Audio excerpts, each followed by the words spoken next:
This story is a work of fiction, created for entertainment purposes only. All characters, events, and situations are entirely fictional.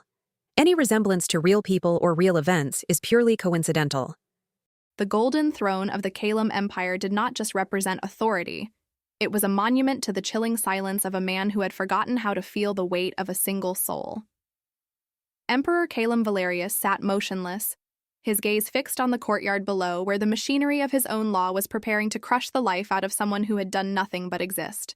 He saw her clearly through the high, arched windows, Lyria Noema, a girl whose name was a mere whisper in the wind, standing small and trembling against the monolithic stone pillars of the imperial square. She was being cast out, stripped of her dignity and her future, labeled a casualty of state necessity by men who traded in human lives as if they were copper coins. Caelum knew she was innocent, just as he knew that one word from his lips could halt the entire execution of her social existence, yet he remained a statue of gold and ice.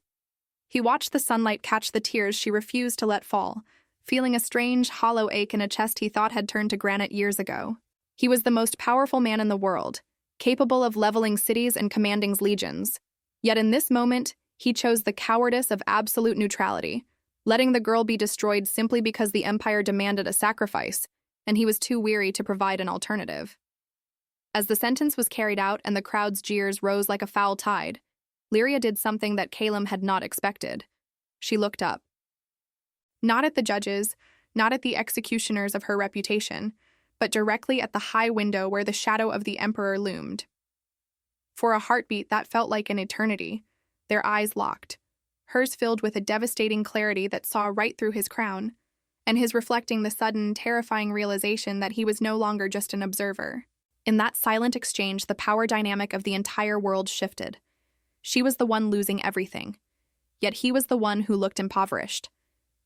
He saw the exact moment her hope died, extinguished by his own refusal to speak, and the weight of that silence began to settle into his bones like a slow-acting poison. He had always believed that the stability of the Empire was worth the occasional quiet injustice, but as he watched her small, broken figure being led away into the shadows of the lower city, the silence in the throne room became deafening. The great emperor had watched her destruction with the cold detachment of a god, but as the doors closed, he realized with a jolt of visceral fear that by allowing her to be erased, he had finally managed to destroy the only part of himself that was still human. The aftermath of that single, chosen silence began to unravel the carefully constructed armor of Caelum's life. He returned to his maps and his councils, but the ghost of Lyria's gaze followed him into every dark corner of the palace, making the silk sheets feel like thorns and the finest wine taste like ash.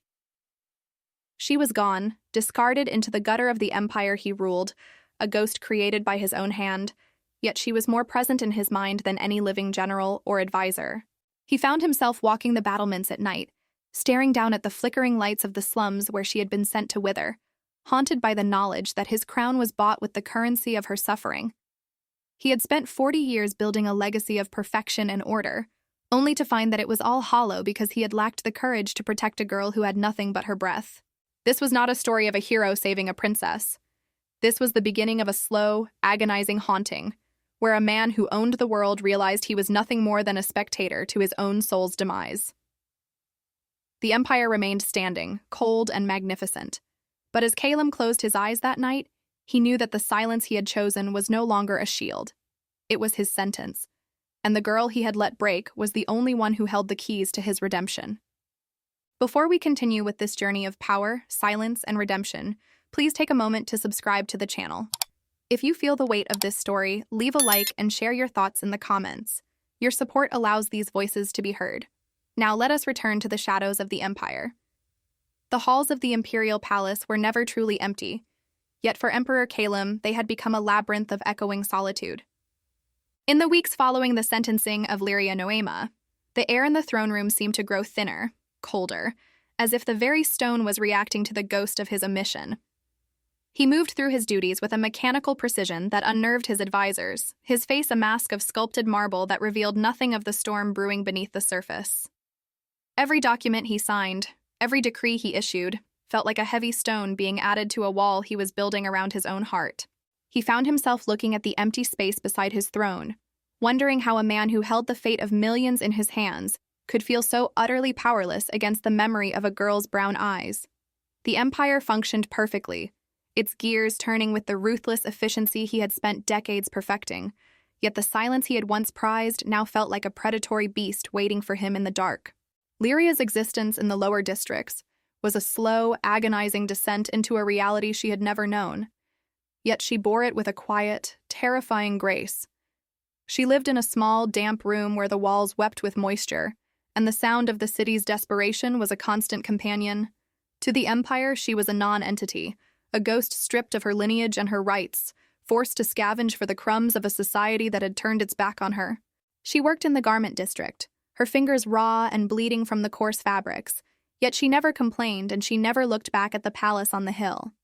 She carried her trauma like a hidden jewel, tucked deep inside where the Emperor's law could not reach it, finding a strange, bitter strength in the fact that she owed nothing to a world that had abandoned her. She was a woman who had been erased, but in that erasure, she found a freedom that Caelum, bound by his golden chains, could never truly understand. Caelum began to frequent the observation decks of the inner city, hidden behind the shadows of heavy velvet curtains, watching the people he ruled with a newfound, painful clarity. He wasn't looking for rebels or traitors. He was looking for a flash of a certain color of hair, a specific tilt of a head, a posture that spoke of a dignity that refused to break. He told himself it was curiosity, a way to monitor the effectiveness of his laws, but the truth was much more pathetic. He was a hunter seeking a glimpse of the prey he had failed to kill. He saw the way the poor were treated, the way the guards he commanded looked at the commoners with a disdain he had fostered, and for the first time in his life, he felt a visceral wave of disgust. Every act of cruelty he witnessed felt like a personal blow, a reminder that the system he protected was designed to crush people exactly like Lyria. He was the architect of this misery, and the weight of that realization was starting to make his knees buckle under the weight of his royal robes. The first time he actually saw her again, it was by accident, or perhaps by a cruel twist of fate that the gods enjoyed playing on the powerful. He was traveling in an unmarked carriage through the textile quarter, a rare excursion intended to assess the city's commerce without the fanfare of a state visit. Through the small barred window, he saw her standing in a queue for water, her clothes tattered and her face smudged with the soot of the industrial district. She looked older, her youthful softness replaced by sharp, hollow lines, but her eyes were still the same, clear, piercing, and devoid of the fear that usually greeted a man of his station. He watched as a merchant pushed her aside to get to the front, and he saw the way she simply adjusted her stance, not fighting back, but not bowing either. Caelum's hand gripped the velvet upholstery so hard his knuckles turned white, his breath hitching in his throat as he realized that even in her ruin, she possessed a nobility that his entire court lacked. He returned to the palace that night and did something he hadn't done in 20 years. He dismissed his servants and sat in total darkness. The image of Lyria standing in that muddy street, being shoved by a man not fit to wash her feet, burned in his mind like a branding iron. He realized then that he couldn't just watch anymore. The silence was no longer a strategic choice. It was a slow suicide of his own character. He began to pull the old records, the secret files that detailed her family's disloyalty, and the flimsy evidence used to condemn her. And as he read through the lies, his anger began to simmer into a cold, focused fire. He knew that to move toward her was to move toward his own exposure, to admit to the council and the people that the great emperor had allowed an innocent to be sacrificed. Yet, as he looked at his reflection in the dark glass of the window, he saw a man he didn't recognize, a man who was finally, painfully, starting to wake up. The shadows of the palace were no longer a sanctuary for Caelum. They were mirrors reflecting the vacancy of his soul. He spent his nights in the archives, surrounded by the dust of 1,000 years of imperial law, searching for the specific threads of Lyria's condemnation. The more he read, the more the ink seemed to bleed into his own skin, revealing a conspiracy of convenience that he had allowed to flourish through his sheer indifference. He realized that Lyria had been sacrificed not because she was a threat, but because her family's small estate was needed to pay off a debt to a loyalist general. He, the absolute ruler of the known world, had permitted a girl's life to be dismantled to satisfy a ledger, and the realization made the golden walls of his study feel like the bars of a very expensive cage. For the first time, he understood that his power was not a sword he wielded, but a weight that was slowly burying the man he used to be. Down in the suffocating heat of the garment factories, Lyria moved like a ghost through the steam and the roar of the looms. She had learned to make herself small, to tuck her thoughts into the rhythm of the needles, finding a strange peace in the repetitive labor that threatened to break her body. She didn't dream of the palace or of the man who had sat in judgment. She dreamed of the smell of rain on dry earth and the sound of her mother's voice before the Empire took everything. She knew the other workers whispered about her, calling her the fallen one or the Emperor's shadow, but she ignored them with a quiet intensity that bordered on the supernatural. She was no longer waiting for a rescue or a miracle, because she had learned the most painful lesson the world had to offer, that those who have the power to save you are often the ones most terrified of the truth. Caelum began to send anonymous observers to her district, not to report on her actions, but to ensure that she was at least fed. He felt like a coward, hiding behind his messengers and his gold, unable to face the girl he had wronged while still unwilling to let her starve in the gutter he had assigned her. Every report he received was a new wound. Lyria refusing charity, Lyria sharing her meager rations with an orphan, Lyria standing in the rain to help an elderly woman cross the street. She was living a life of profound morality in a place he had designed for despair, and her quiet resilience was a constant, stinging rebuke to his own gilded paralysis. He found himself obsessed with her survival, not out of love yet, but out of a desperate need to keep the only evidence of his remaining conscience alive in the dark. The tension in the capital began to shift as rumors of the Emperor's frequent hooded excursions into the lower city started to circulate among the high nobility. Caelum's advisors watched him with growing suspicion, noticing the way his attention wandered during council meetings and the way he stared at the southern districts with a look of haunted longing. They whispered of a secret mistress or a hidden illness, never imagining that their cold, calculating leader was actually being dismantled by the memory of a girl he had never even spoken to. He was walking a dangerous line, his heart pulling him toward the slums while his crown demanded he stay on the throne, and the friction between the two was beginning to spark a fire that threatened to consume the very foundations of his reign. He knew that soon he would have to make a choice, continue as the silent architect of an unjust peace, or become the man who risked everything for a single, broken soul. One evening, unable to bear the weight of his own thoughts, Caelum dressed in the simple clothes of a merchant and descended into the heart of the district where Lyria lived.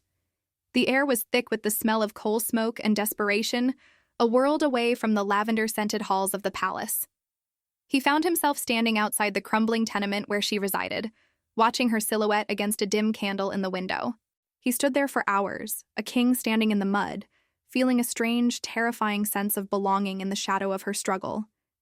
He wanted to knock on the door, to fall at her feet and beg for a forgiveness he didn't deserve, but he remained frozen in the darkness.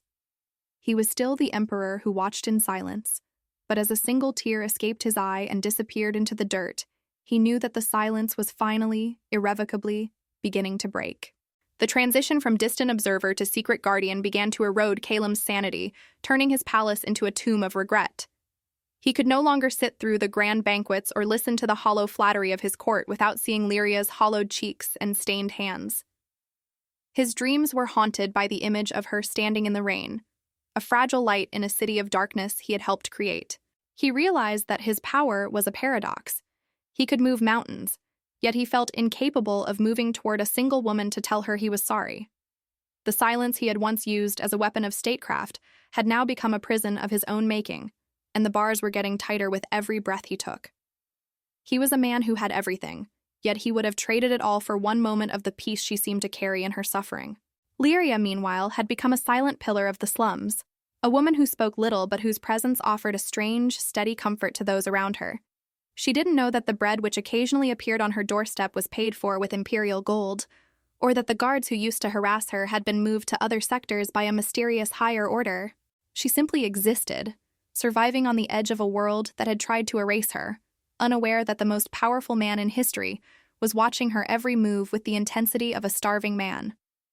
She had accepted her fate with a finality that was more terrifying than any anger, believing that her life was a closed book. She did not expect a sequel, and she certainly did not expect the man who had authorized her destruction to be the one lurking in the shadows of her new, broken life. Caelum's secret excursions became more frequent, a dangerous addiction to the reality he had ignored for decades. He began to learn the rhythm of her life, the way she walked with a slight limp when the weather turned cold, the way she tucked a stray lock of hair behind her ear when she was tired, and the way she looked at the moon as if it were an old friend. He saw the beauty in her struggle, a raw and honest humanity that made his own existence feel like a cheap theatrical performance.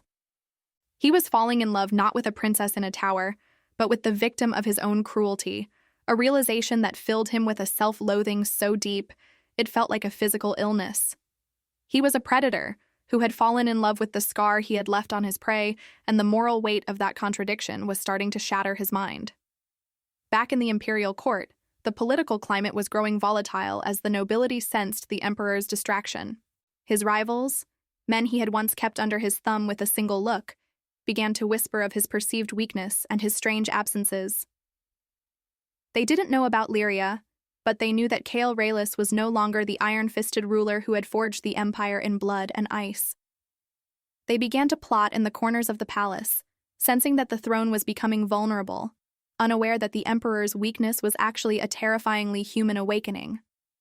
Caelum was aware of the shifting tides, but for the first time in his life, he didn't care about the crown or the line of succession.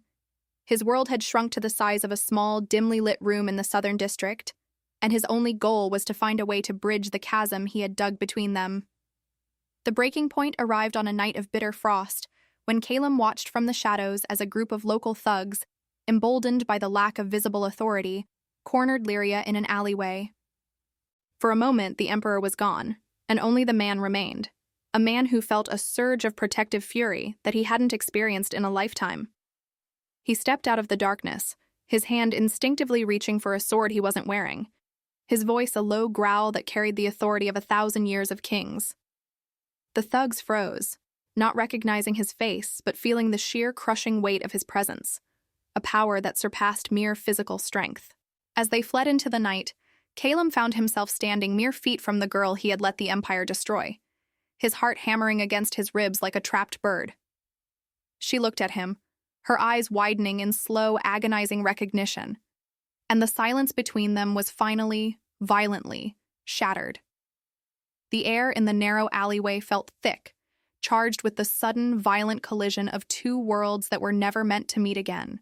Caelum stood paralyzed, the fine fabric of his merchant's cloak feeling like lead against his skin, as the flickering light of a nearby torch carved deep shadows into his face. Lyria didn't scream or run. She simply backed against the cold brick wall, her chest heaving, her eyes searching his features with a terrifying, silent intelligence.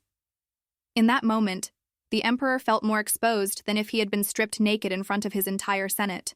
He saw her recognize him, not as a savior, but as the man who had sat on a golden throne and watched her world burn without blinking. The power he held, the crown he wore, the legions he commanded, none of it mattered in the face of her trembling hands and the raw, unadulterated truth of her gaze. For a long minute, neither of them spoke, the only sound the distant whistle of the wind through the crumbling tenements. Caelum wanted to reach out, to steady her, but his hands felt tainted, as if the very touch of an emperor would only cause her more pain. He saw the way she looked at his expensive boots, then up at his face, her expression shifting from fear to a cold, crystalline disdain that cut deeper than any assassin's blade. She didn't thank him for chasing away the thugs. Instead, she straightened her back, pulling her tattered shawl tighter around her shoulders with a dignity that made his heart ache. It was the silence of a woman who had already died once and had nothing left to lose, and it made Caelum realize that his presence here wasn't a comfort. It was a second intrusion into the life he had already ruined. Finally, Lyria found her voice, though it was nothing more than a raspy whisper that seemed to vibrate in the very marrow of his bones. She asked him why he was there, her words devoid of the honorifics usually reserved for a god-king, treating him instead like a ghost she had finally cornered. Caelum opened his mouth to speak, to offer some grand explanation about justice or regret, but the words died in his throat, choked by the sheer absurdity of his own position. What could a man who owns the sun say to a woman he left to freeze in the dark? He realized then that there was no apology large enough to bridge the gap between his palace and this gutter. He stood before her not as an emperor, but as a beggar seeking a mercy he had never shown her, And the irony of it was a bitter poison that he was forced to swallow. Without waiting for his answer, Lyria turned to leave, her movements stiff and guarded, as if she expected him to strike her down for the crime of looking at him. Caelum took a step forward, his hand reaching out instinctively, but he stopped himself, his fingers curling into a fist at his side.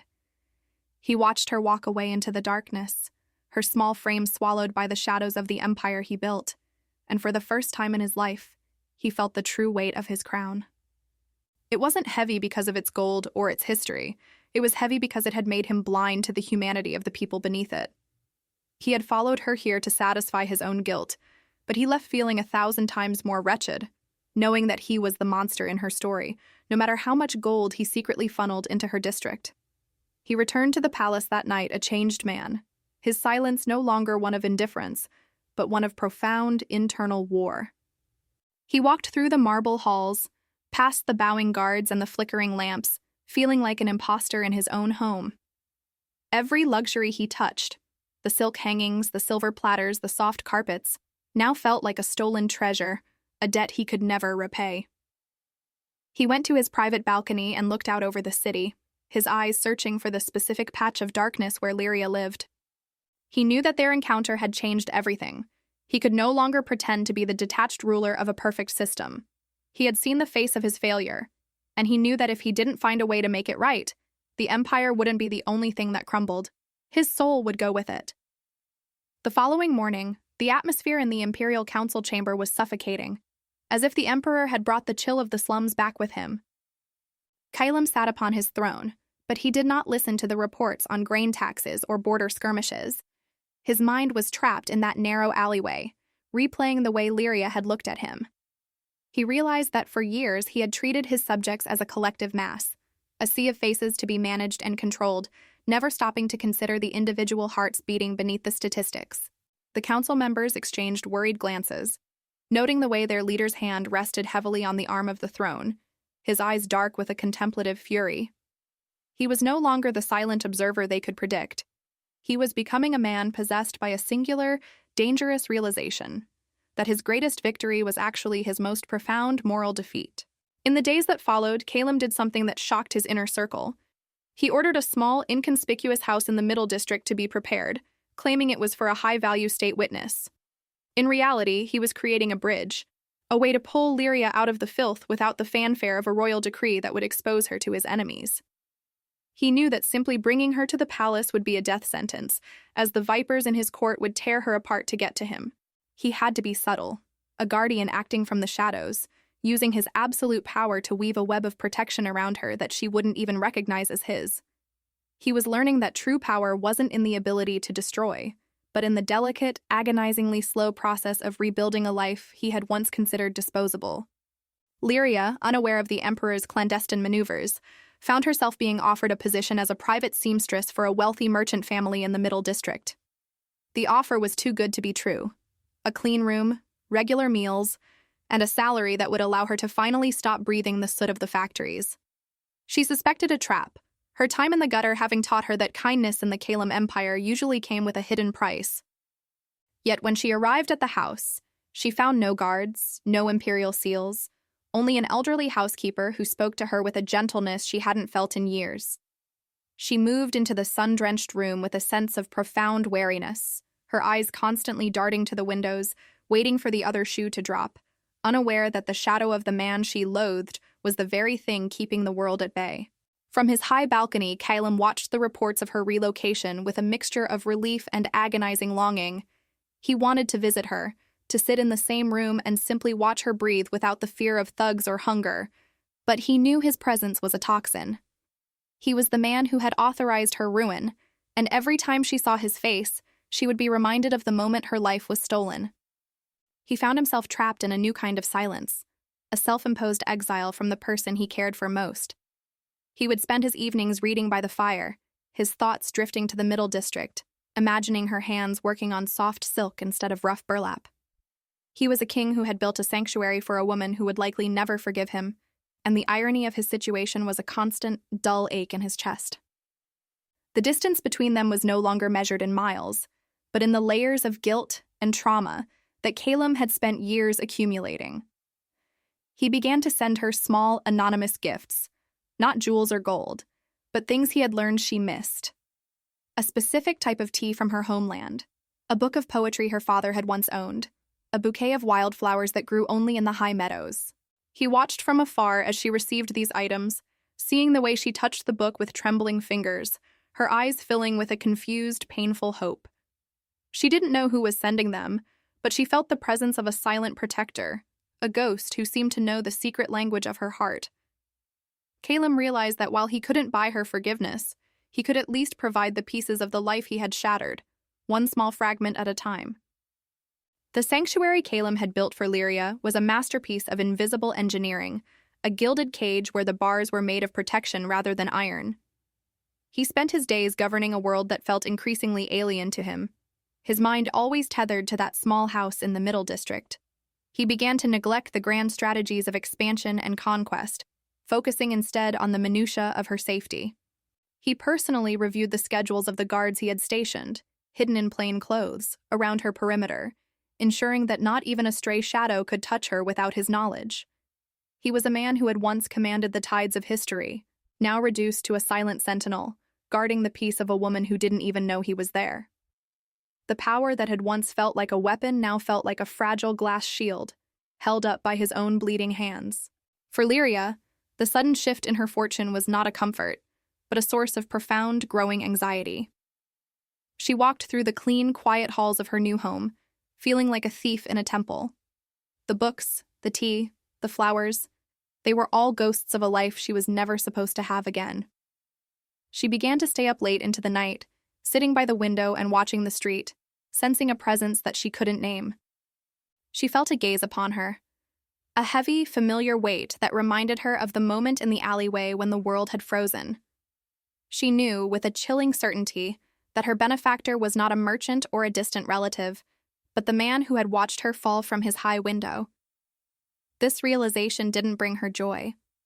It brought a cold, sharp anger that burned through the luxury of her new surroundings like acid. One evening, unable to maintain the charade of his distance any longer, Caelum returned to the Middle District. He did not hide in the shadows this time. He walked to her door, his heart pounding a rhythm of dread against his ribs. He stood on the threshold, a man who could order the execution of thousands, yet he found himself unable to lift his hand to knock. He realized that entering her space was an act of supreme arrogance, a final intrusion into the only thing she had left, her privacy. He was about to turn away when the door swung open, and Lyria stood there, framed by the warm light of the house he had bought for her. She didn't look surprised. She looked exhausted, her eyes boring into his with a weary, devastating intelligence that saw every secret he was trying to keep. They stood in the doorway, a king and a ghost, the silence between them so heavy it felt as if the world had stopped breathing. Caelum tried to find the words he had practiced, the explanations of why he had allowed the injustice, the promises of a better future, but they all felt like lies in the face of her steady gaze. He saw the way she looked at his fine clothes, then at the house behind her, and he realized she saw it all as a transaction, a way for him to buy his own peace of mind at her expense. He wanted to tell her that he had watched her because he couldn't look away, that he had protected her because her survival was the only thing keeping him from total darkness. Instead, he simply stood there, his power stripped away by the sheer weight of his own regret, waiting for her to speak. Lyria stepped back, not as an invitation, but as a challenge, her voice cutting through the night air like a shard of ice. She asked him if he thought the silk she now wore was enough to mend the skin that had been broken in his factories, or if the roof over her head could make her forget the sound of the crowd cheering for her ruin.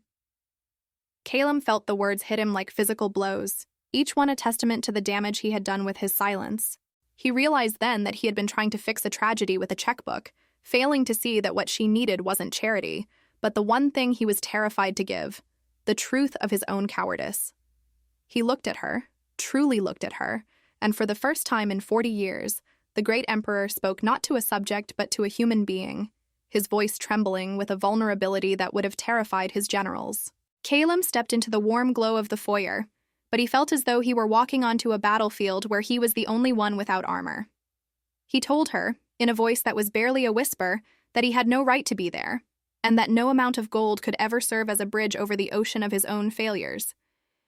He confessed that he had watched her that day from the high window, not because he was indifferent, but because he was a prisoner of the very system he had built. He spoke of the terrifying weight of the crown, how it had turned his heart into a stone and his eyes into glass, until her suffering had finally shattered the lens. It was a confession of a man who had realized too late that a kingdom built on the silence of the innocent is nothing more than a magnificent tomb for the living. Lyria listened to his words, her face a mask of bitter contemplation that offered him no sanctuary. She did not move to comfort him, nor did she recoil in fear.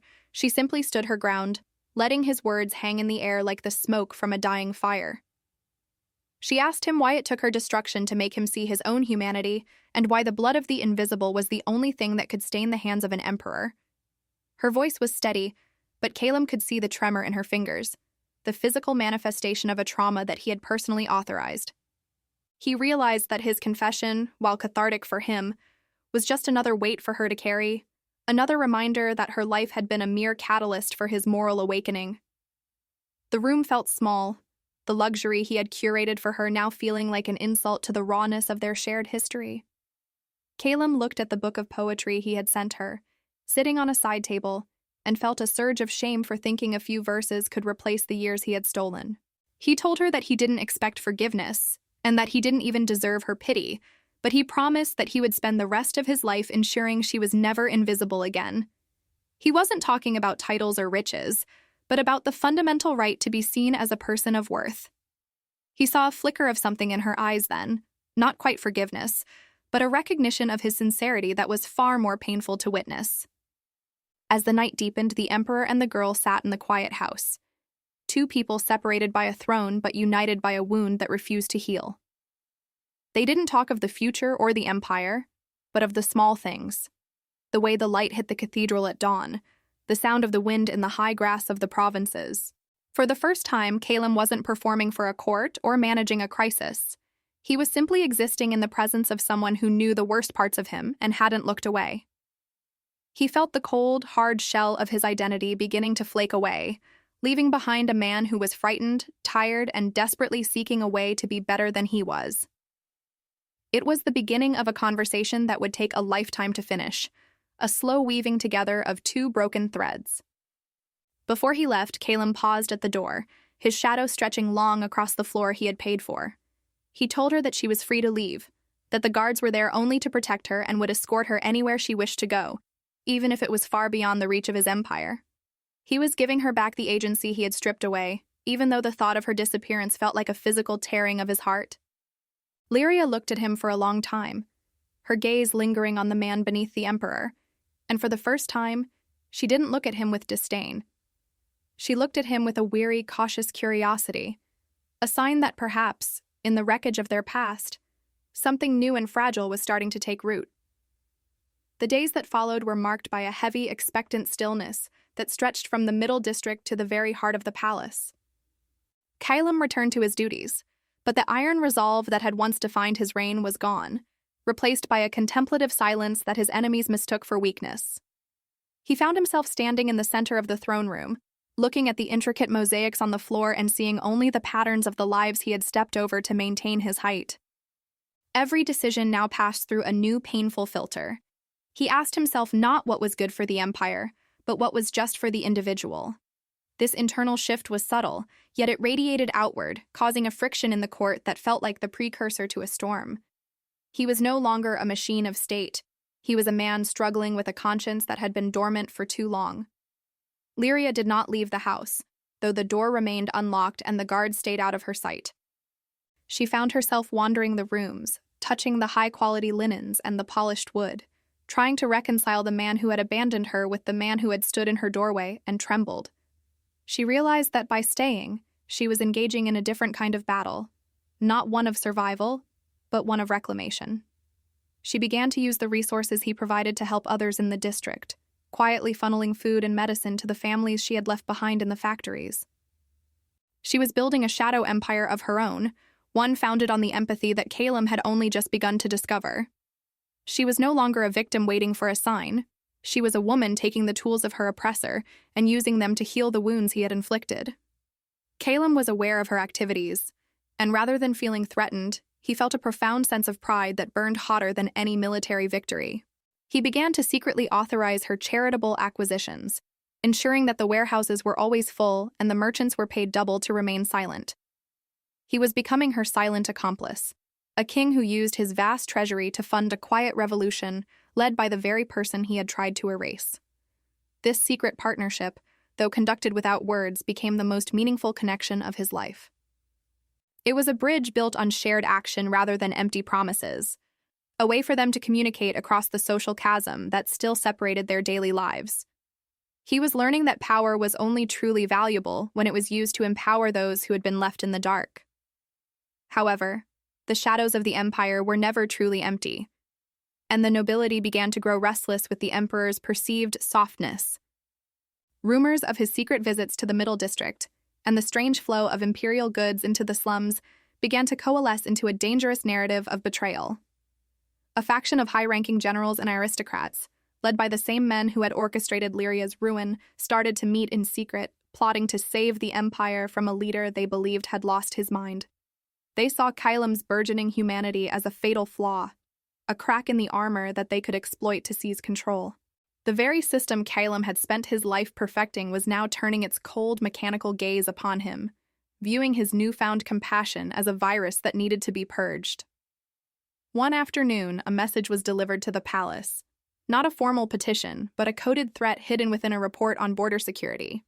It hinted that the witness in the Middle District was no longer a secret, and that her continued existence was a provocation to those who valued the old laws.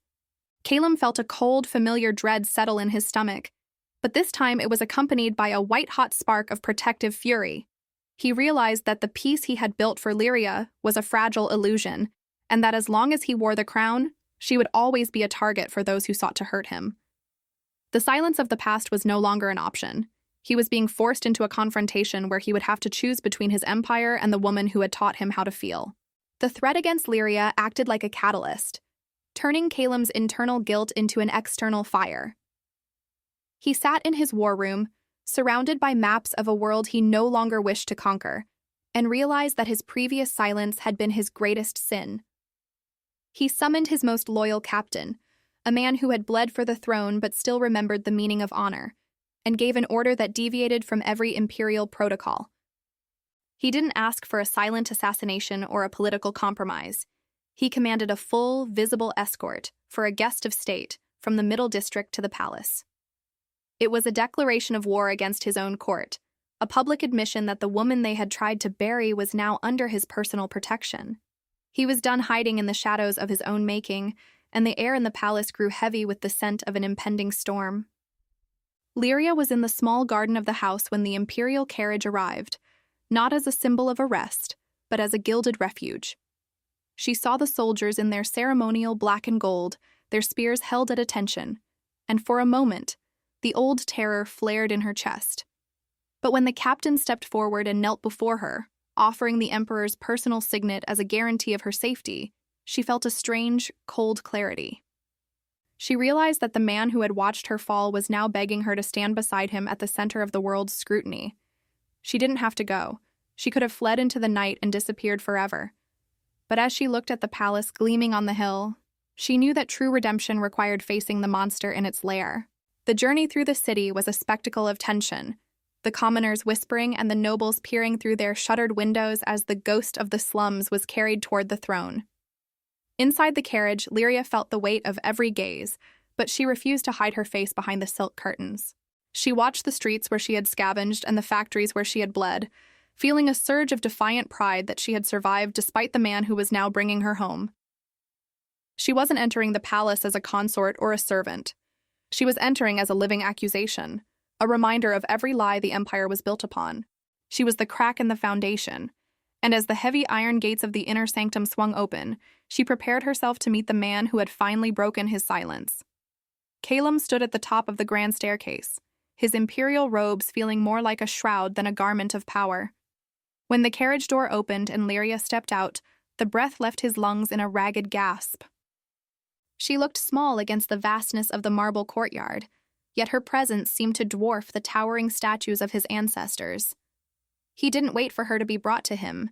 He broke all etiquette and descended the stairs, his boots echoing like thunder in the sudden hush of the assembled court. He stopped a few feet away from her, his heart hammering a frantic rhythm against his ribs. In the eyes of his advisors, he was a king losing his mind, but in that moment, as he looked at the woman he had failed, he felt like he was finally finding his soul. They stood in the center of the courtyard, surrounded by hundreds of eyes filled with judgment, fear, and curiosity. Caelum reached out, his hand hovering near hers but not touching, a silent request for a permission he knew he hadn't earned. He whispered her name, and for the first time, it wasn't a secret whispered in the dark, but a name spoken with the full authority of the throne. He told her that within these walls, she was the only truth he recognized, and that he would burn the empire to the ground before he let her be silenced again. Lyria looked at the man who held the world in his hands and saw the raw, bleeding vulnerability in his eyes. She didn't smile and she didn't forgive him, but she placed her hand in his, a silent agreement to face the coming darkness together. The integration of Lyria into the palace was not a peaceful transition. It was a slow-motion collision between a shameful past and a volatile future. Caelum settled her in the eastern wing, a place usually reserved for visiting royalty, yet the walls felt thin as the whispers of the court seeped through the cracks. Every servant who bowed to her did so with a hidden sneer, and every noble who passed her in the hall looked at her as if she were a stain on the imperial marble. Caelum was acutely aware of this poisonous atmosphere, and it filled him with a cold, protective rage that he struggled to contain. He found himself spending less time in the war room and more time in the gardens with Lyria, trying to shield her from the very world he had spent 40 years building, realizing that the most dangerous predators in his empire weren't at the borders, but in his own dining hall. Lyria moved through the palace like a silent storm, her presence a constant reminder of the uncomfortable truth that the elite had tried to bury. She refused the elaborate gowns and the heavy jewelry offered by the royal tailors, choosing instead to wear simple, high-quality tunics that reminded her of the life she had reclaimed. She spent her hours in the imperial library, teaching herself the laws that had once been used to condemn her, looking for the loopholes and the shadows where other invisible people might be hiding. She didn't seek Caelum's company, but she didn't reject it either, allowing him to sit in the chair across from her as they read in a silence that was no longer empty, but filled with the weight of things unsaid. She was a guest who felt like a prisoner, and he was a host who felt like a servant, both of them trapped in a dance of guilt and curiosity. Caelum's advisors finally cornered him during a late-night session, their faces illuminated by the flickering orange light of the hearth. They spoke of stability, tradition, and the purity of the bloodline, their words a thinly veiled warning that his obsession with a common girl was threatening the very fabric of the state. The High Chancellor, a man who had served Caelum's father with ruthless efficiency, stood before the throne and suggested that Lyria be retired to a distant province for her own safety. Caelum didn't shout. He didn't even stand up. He simply looked at the Chancellor with eyes that had seen the bottom of a soul and found it wanting. He told them that if a single hair on her head was touched, he would dismantle every title and every estate in the room until the nobility of the Caelum Empire was as poor and as forgotten as the girl they so despised. The friction between the emperor and his court reached a boiling point when Caelum announced a grand gala, ostensibly to celebrate a recent harvest, but in reality to force the aristocracy to acknowledge Lyria's presence.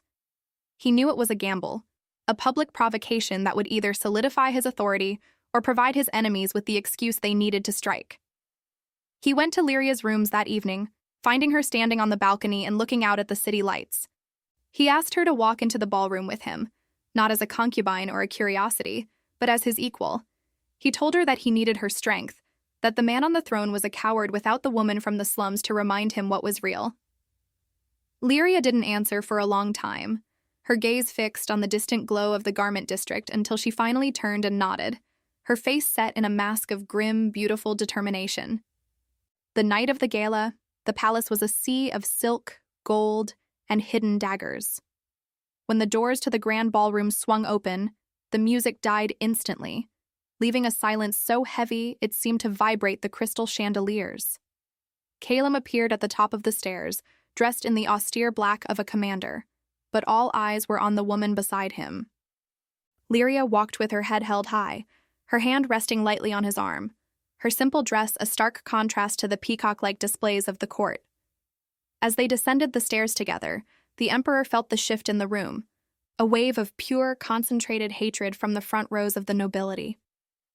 He gripped Lyria's hand, his fingers a silent promise of protection, realizing that by bringing her here, he had finally forced the empire to choose between its gilded lies and the uncomfortable truth of the woman he loved. The gala was a battlefield disguised as a celebration, where every forced smile was a sharpened blade and every bow was a gesture of hidden contempt.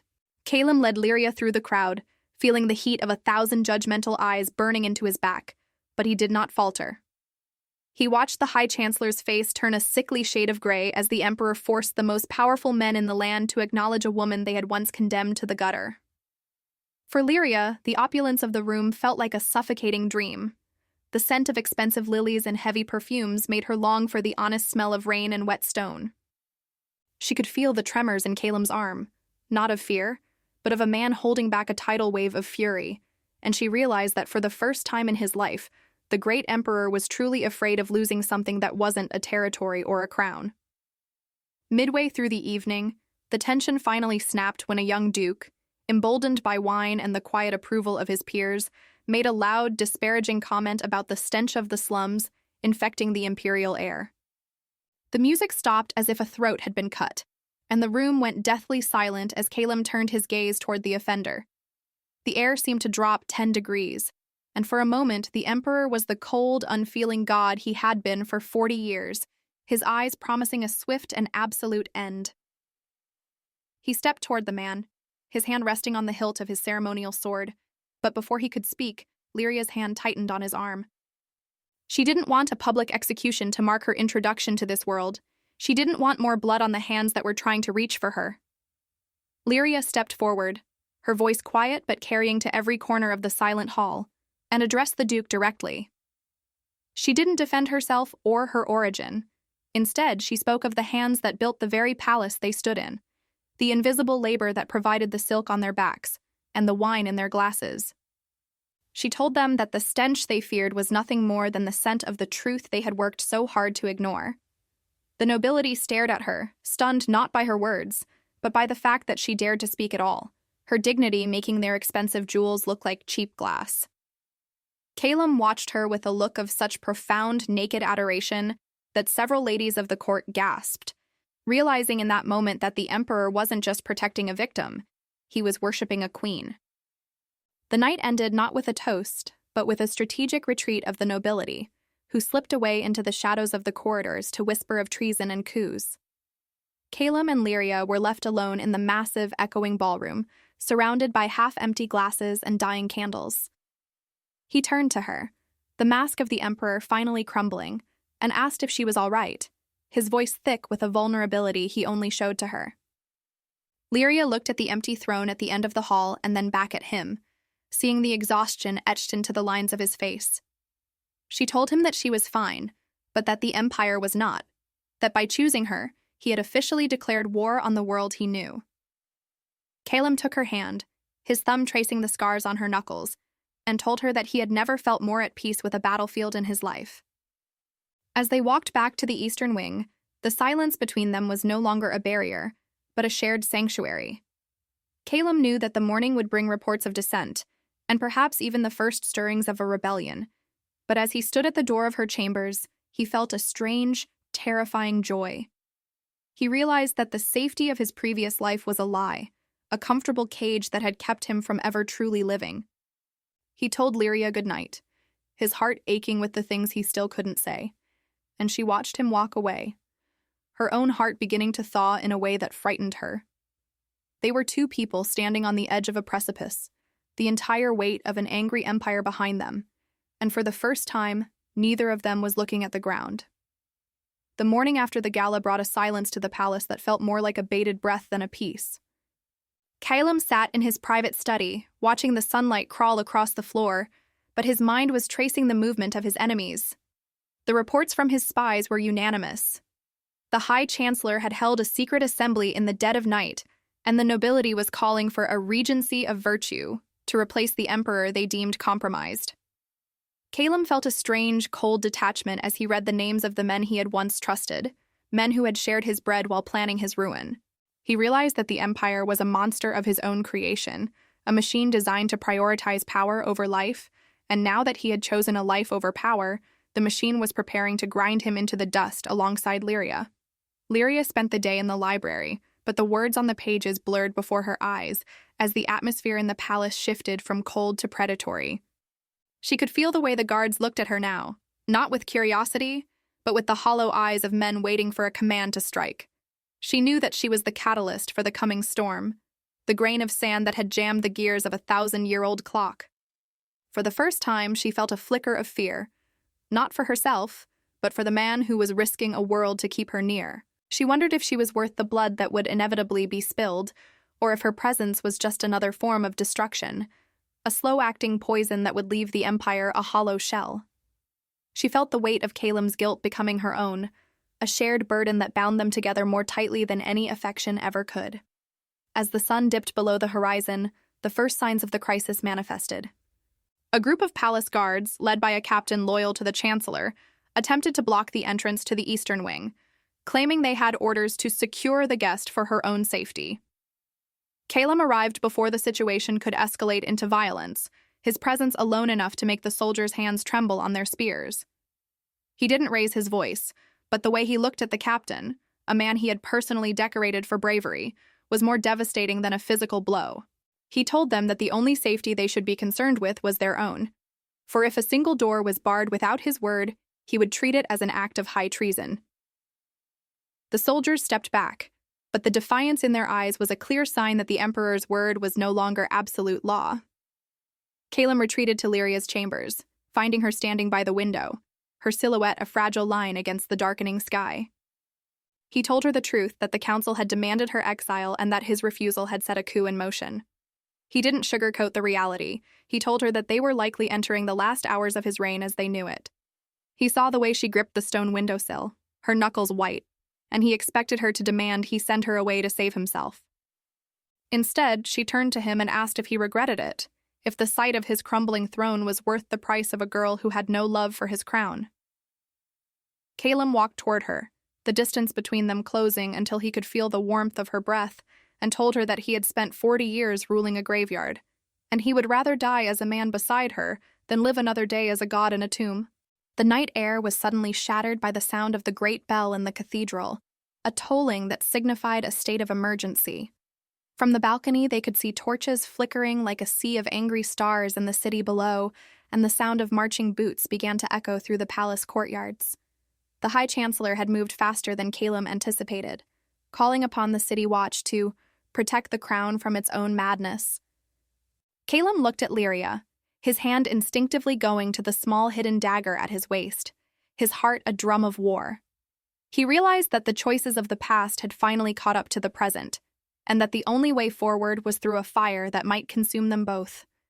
He took her hand, his fingers interlocked with hers, and for the first time in his life, the great emperor felt a sense of clarity that power had never been able to provide. The palace was no longer a home. It was a labyrinth of shadows where every corner whispered of betrayal. Caelum led Lyria through the secret passages designed for the escape of kings, his hand never leaving hers, feeling the frantic pulse of her heart against his palm. Outside, the world was screaming, the clash of steel on stone and the roar of a mob that didn't know it was being used by the very men who oppressed them. He felt a bitter, jagged irony in the fact that his people were rising up to defend the status quo that kept them in chains, all because they feared the humanity he had discovered. Every step away from the throne felt like a layer of skin being peeled back, leaving him raw and exposed to the cold reality of a world that no longer recognized its master.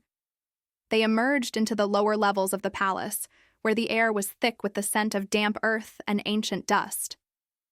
Caelum knew that if they reached the river gate, they might have a chance to disappear into the provinces, to live the quiet life of ghosts in a land that had forgotten their faces. But as they approached the final heavy iron door, it groaned open to reveal the High Chancellor, backed by a dozen elite guards with their crossbows leveled at Caelum's chest. The Chancellor didn't look like a revolutionary. He looked like a disappointed father, his face etched with a smug, self-righteous pity.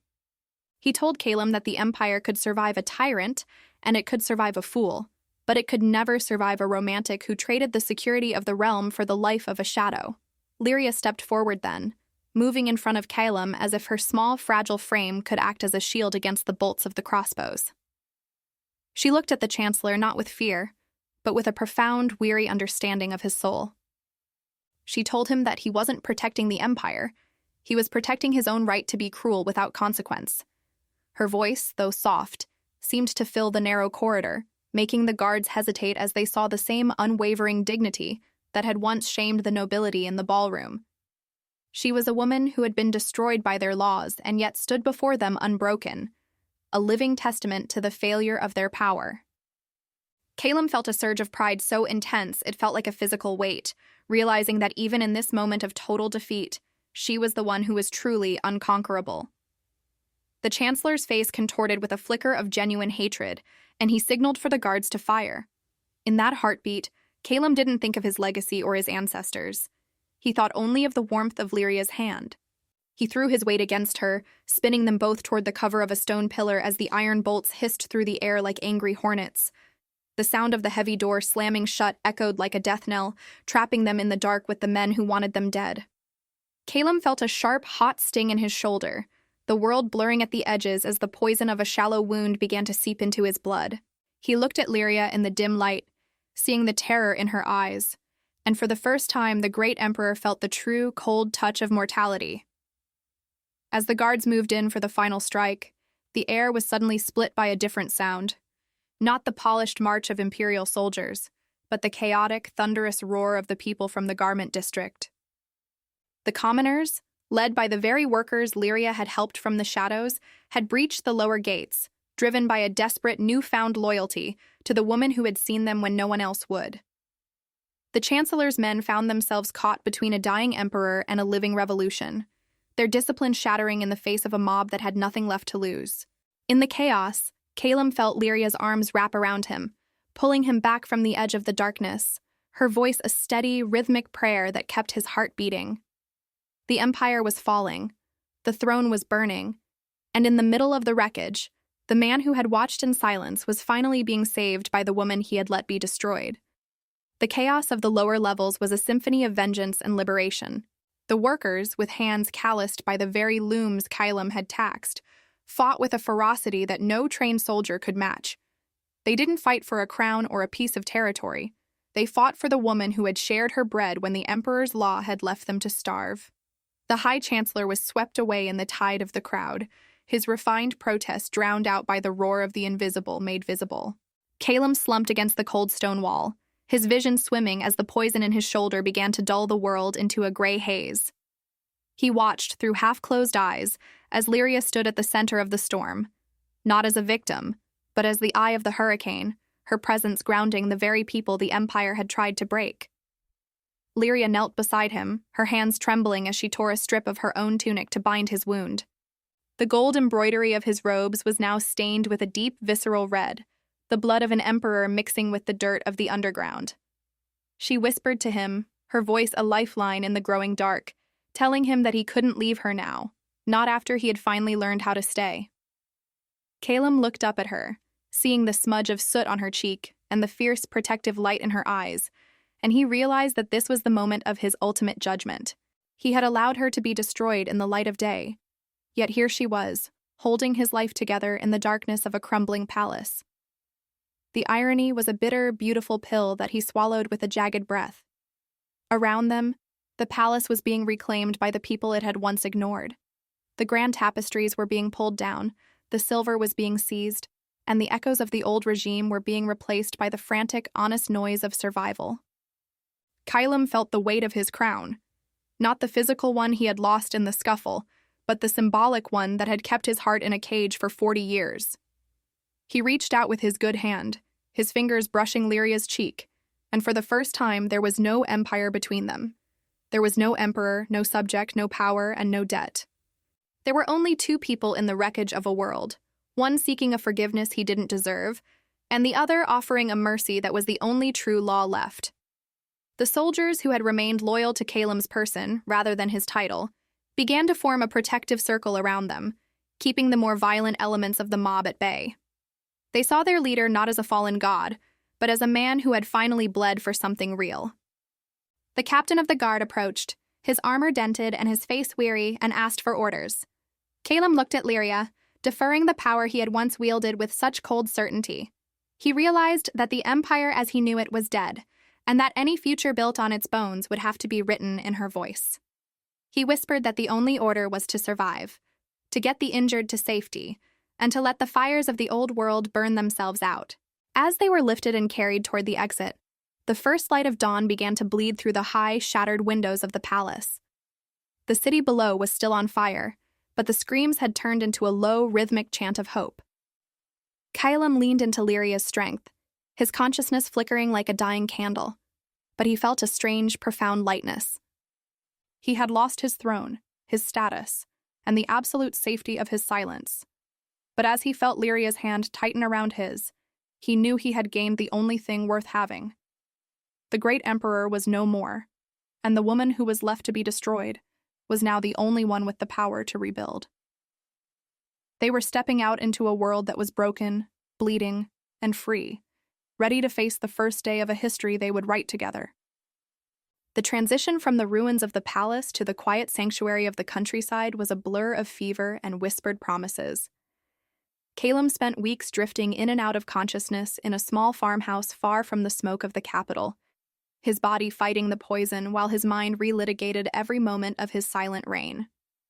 When he finally stayed awake long enough to watch the sunset through a wooden window instead of stone arches, he found Lyria sitting by his bed. She wasn't wearing silk, and she wasn't surrounded by guards. She was simply a woman who had chosen to stay with a man who no longer had anything to offer but his own broken truth. In the long, soft shadows of the evening, they spoke for the first time without the ghosts of the Empire listening, and Caelum realized that the greatest power he had ever possessed was the courage to let himself be seen. The news from the capital arrived in fragments, carried by travelers who spoke of a new council and a city that was slowly learning to breathe without a boot on its neck. The empire hadn't collapsed into total chaos. Instead, it was being rebuilt by the very people Caelum had once considered invisible, guided by the principles of the small revolution Lyria had started in the slums. Caelum felt no urge to return and reclaim the golden throne. He watched his own hands, now calloused from the simple work of the farm, and felt a profound sense of relief. He had been a prisoner of his own authority, and the loss of his empire was the only thing that could have set him free. He was no longer the great emperor who watched in silence. He was the man who had found his voice in the humble act of being present for someone else. Lyria, too, found a different kind of healing in the stillness of their exile. The anger that had sustained her through the gutter and the palace began to soften into a quiet, resilient peace. She saw the way Caelum looked at her, not as a symbol of his guilt or a prize of his redemption, but as the woman he loved with a desperate, human honesty. She realized that she hadn't just survived the empire, she had transformed it by refusing to let it turn her into a monster. She was the one who had taught the most powerful man in the world that a single life is worth more than 1,000 years of stability. Every morning, as they walked through the high grass of the valley, she felt the weight of her past growing lighter, replaced by the heavy, solid reality of a future she had built with her own 2 hands. Their relationship was not a fairy tale of instant forgiveness, but a slow, deliberate construction of trust. There were nights when the memory of the high window and the silent emperor still made Lyria's heart turn to ice, and there were moments when Caelum's guilt made him withdraw into his old shell of stone. But they learned to meet each other in the middle, using their words to bridge the gaps that silence had once filled. They were 2 survivors of a catastrophe of their own making, bound together by the knowledge that they were both deeply flawed and profoundly worthy of a second chance. The romance between them was a quiet fire, one that didn't burn with the heat of a crown's gold, but with the steady, warming light of a shared struggle and a mutual recognition. As the months turned into a year, the farm became a symbol of the world they hoped to see, a place where value was measured by the growth of the land and the kindness of the heart. Caelum occasionally received letters from the new leaders of the city, asking for his counsel, but he always deferred to Lyria, knowing that her perspective was the one the world truly needed. He was content to be the man behind the woman, the shadow that protected the light, finally understanding that true leadership is the act of stepping aside so others can shine. He had spent his life at the top of the world, only to find that the view from the bottom standing next to the person he loved, was the only one that ever truly mattered. The sun began to set over the valley, casting long amber shadows that felt like a gentle benediction rather than the cold reach of the palace walls. Caelum sat on the porch of their home, his hand resting comfortably in Lyria's, his fingers tracing the familiar map of her skin. There were no more guards, no more whispered conspiracies, and no more weight of a golden crown to crush the breath from his lungs.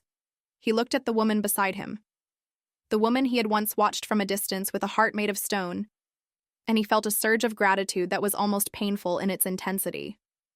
He realized that the empire had not been destroyed by war or by famine, but by the simple revolutionary act of two people choosing to truly see each other.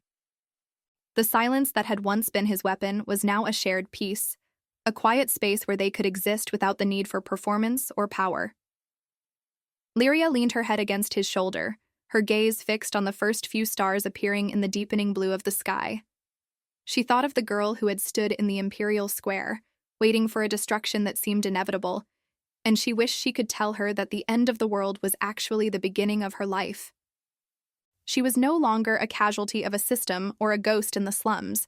She was the architect of her own destiny, standing beside a man who had traded the sun for the chance to walk in her shadow. The scars on her hands and the memories in her heart were still there, but they no longer defined her. They were merely the foundations upon which she had built a love that was stronger than any stone fortress. She was the survivor of an empire, and in her survival, she had found a redemption that was more valuable than any title he could have given her.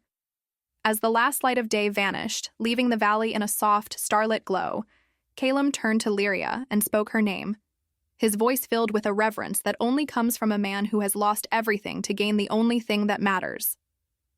He told her that for the first time in his 42 years, he felt like he was finally home, not because of the land or the roof over their heads, but because of the grace he found in her eyes. He had been a king who ruled a graveyard, but now he was a man who lived in a garden. The transformation was complete, not through a grand decree or a heroic battle, but through the slow, agonizing, and beautiful process of learning to love a human being more than a throne. The great emperor was dead, and in his place stood a man who finally knew the true meaning of power. The story of the Caelum Empire would be told for generations, but not as a chronicle of conquest or legal perfection. It would be told as a legend of a silent watcher and a broken girl, a cautionary tale for those who believe that observing is safer than acting. It would be a reminder that silence can be a prison, but truth can be a key. In the capital, the new council worked to ensure that no one else would ever be invisible again, their laws inspired by the letters sent from a quiet farm in the valley. The empire was different now, softer, kinder, and more fragile. But it was alive in a way it had never been under the rule of iron and ice. The legacy of Caelum and Lyria wasn't written in gold, but in the hearts of the people who finally felt seen. They sat together in the darkness, listening to the crickets and the distant rush of the river, two souls who had survived the fire and come out whole on the other side. There was no need for more words. The silence between them was full, rich, and complete. They were the masters of their own small kingdom, a world where the only law was compassion and the only currency was trust. As the night deepened, Caelum squeezed Lyria's hand one last time before they headed inside, a silent promise that as long as he drew breath, she would never have to face the world alone again. The watch was over, the silence was broken, and the love that had rewritten their destiny was now the only thing that remained.